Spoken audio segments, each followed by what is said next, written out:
On est ici devant la toile de Carmen Smutniak, artiste peintre, dont le titre est La tourmente des sentiments.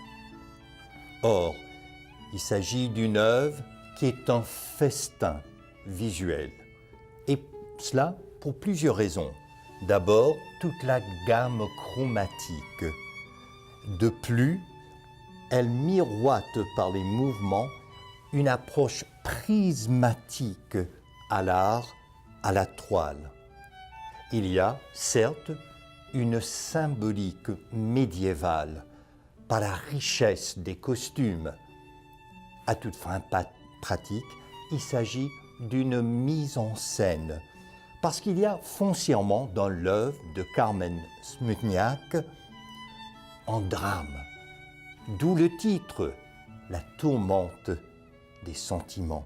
Il s'agit donc d'un drame psychologique qui se déploie par les formes, par les couleurs, par l'agencement de l'espace. Il y a, à toute fin pratique, une plénitude picturale.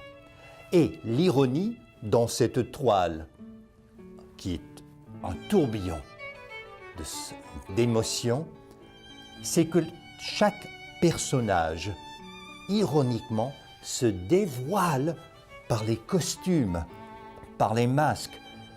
Donc, Carmen Smutniak nous fait penser à l'opéra de Giuseppe Verdi, un bal masqué.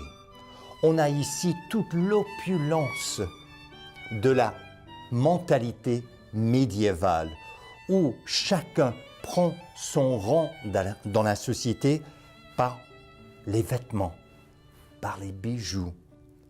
Et à la fois, la charge affective de cette œuvre, elle est d'autant plus forte parce qu'on a tout le spectre de la condition humaine. D'abord, quand on regarde le visage, ces jolis visages féminins, brillants même, mais en revanche, une tristesse certaine et des fois un regard malin, pour ne pas dire menaçant. En plus, pour équilibrer la toile, cette présence masculine dans les couleurs beaucoup plus ternes, de l'homme à la barbe, en brun, tout comme le monde animal qu'elle représente.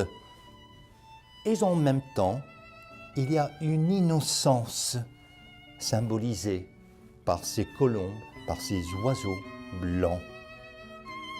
Et tout le fond mauve ne fait qu'amplifier cette charge affective parce qu'à l'intérieur d'une seule et même toile, tout le drame de la condition humaine se dessine.